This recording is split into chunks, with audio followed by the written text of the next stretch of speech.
She is the most popular basketball player in America that millions of people cannot stand. She sells out every arena she walks into. She shattered records that stood for decades. She single-handedly dragged an entire league out of the shadows and into prime time. And yet somehow, she might be the most resented athlete in all of sports. People boo her. Players target her. Pundits argue about her every single night.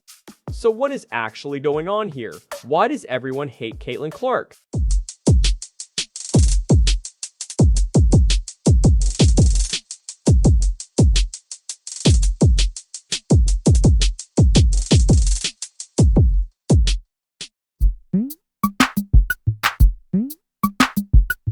To understand the hate, you have to start at Iowa. Because Caitlin Clark did not just score in college, she rewrote the record book. She launched threes from the logo, threw no-look passes that looked illegal, and turned women's college basketball into appointment television. Her March Madness games outdrew the men's tournament and even parts of the NBA. People who had never watched a single women's game were suddenly setting alarms for Iowa. That had never happened before, not like this. By the time she left, she was the all-time leading scorer in major college basketball history. Not the women's record, the record. More points than Pete Maravich, more than every man who ever played. Let that sink in. A women's college player became the most prolific scorer the sport had ever produced, while drawing the biggest audiences it had ever seen. She was not a nice story. She was a phenomenon, and the business world noticed immediately. Then she went pro, taken first overall by the Indiana Fever, and the effect was instant. Television ratings exploded to numbers the WNBA had simply never seen.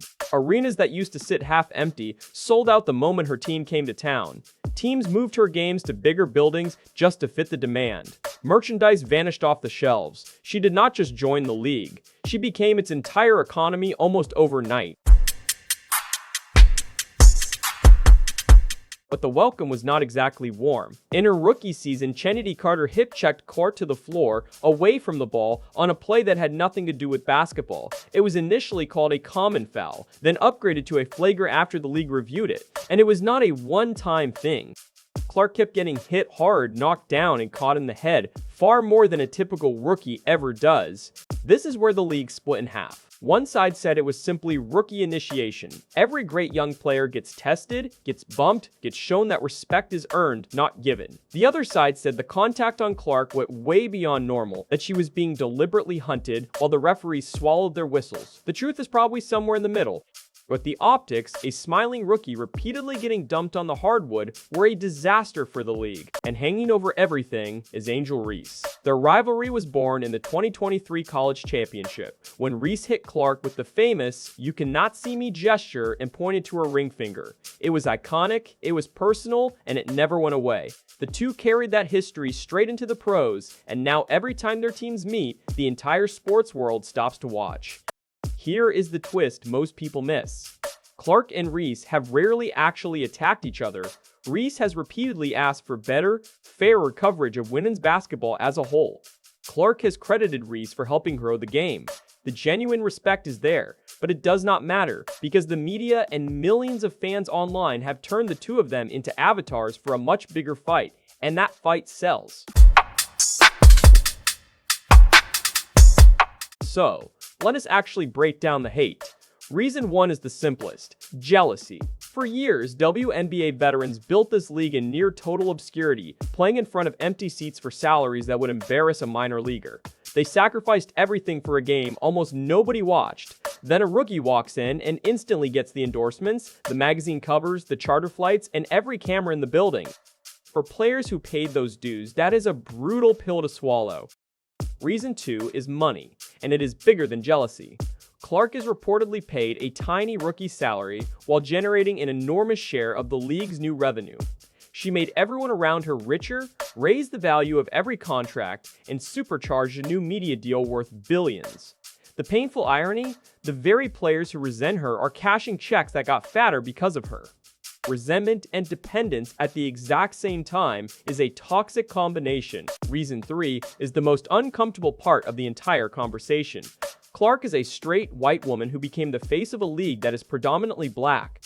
Some argue that her stardom is partly a product of that identity and the marketing built around it. Others argue the resentment she faces is itself unfair, punishing her for things she cannot control.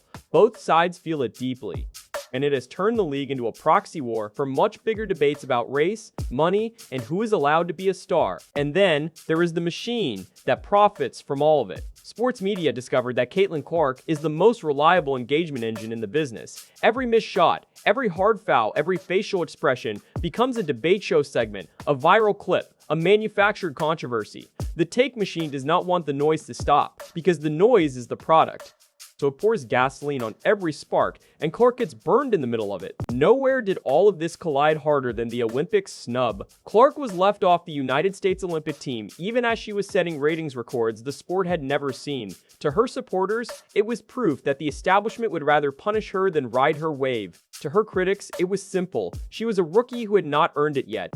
Either way, the entire country lost its mind, and the debate ran for weeks.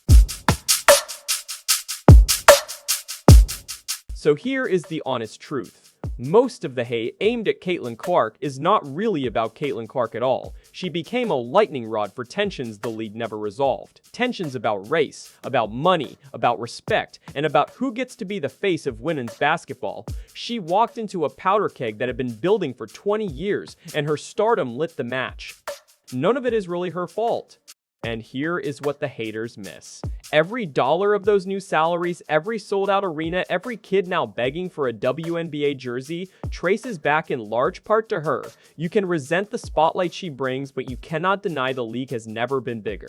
Love her or hate her, she did not break women's basketball. She blew the doors off of it, and the sport will never be small again. So what do you think? Is the hate fair, or has she been treated unfairly from day one? Is she the savior of the league, or just the most marketable player in it? Drop your honest take in the comments, and subscribe for more deep dives into the biggest debates in sports.